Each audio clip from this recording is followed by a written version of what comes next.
Everybody, Tim here with today's episode of Umbrella Academy, Season 1, Episode 5, Number 5.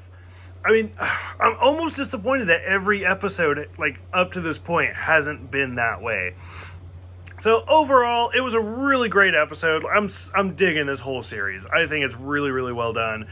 I kept putting it off, and at this point, I don't even know why I've been putting it off. It's so good. So, it's, go figure, by the title, it's all about Number 5, and that's the weird thing is, so he talks about how he's been living for all of these years, and he's in his 50s and now, but I never really thought of him as an older person. I've always just kind of pictured him as the kid.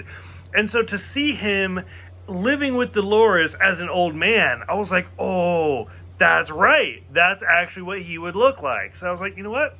I'll be honest, never thought about it. So I was like, makes sense. The woman, hey, you give us 5 years, as a worker, and we'll send you back wherever you want to go. And he's like, okay. So now we know how he got back. And, just watching him be, basically he was a hitman. They would send him all throughout time, and he was supposed to kill, presumably he was supposed to kill Kennedy, but he didn't, and all sorts of stuff, until he finally, boop, figured out how to get it back.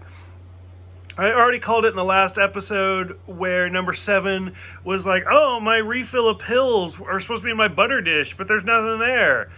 Girl, some shit is about to go down with you. You can just tell. Those pills were keeping you sane. So I'm really kind of excited for that. Klaus, we saw disappear. It was the briefcase. And I even said, where did he go? I don't understand what's happening. Go figure. So he's been gone for a year. He was working for the same people, presumably, or he was just randomly teleporting. I don't really know. I'm assuming he was randomly teleporting. For the same people that Number 5 was with. So it's oh my god, this is just all kind of coming together, and it's making sense. I love the scene where he goes to the vet bar and starts a fight, and you can actually see his picture. It's great. It's so well done. And he's like, I'm 10 months older. And what I really like is how Diego came back. He didn't just abandon Klaus. He was like, no, I'm gonna come back and I'm gonna help you. Because, they're brothers. They've known each other for their entire lives. So you would think that he would have kind of that brotherly instinct. So I really liked that. Oh, God, so much. 5 is offered yet another job working for the people in management now. So I was like, what?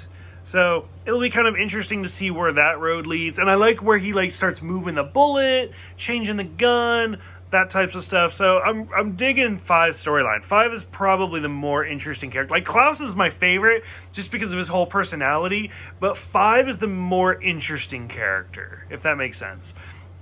Vanya got her new chair 1 position. So again, I'm thinking her power has something to do with she gets what she wants.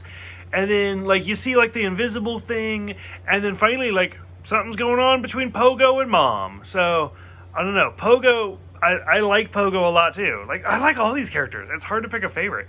Pogo's really great, though, just because I love Planet of the Apes. So, I'm kind of curious to see where that's going. So, curious what you guys think. Go ahead. Let me know. Most of you guys have already seen this and already know the ending before me. So, let me know what you guys think of this episode, and I'll see you guys next time for The Day That Wasn't.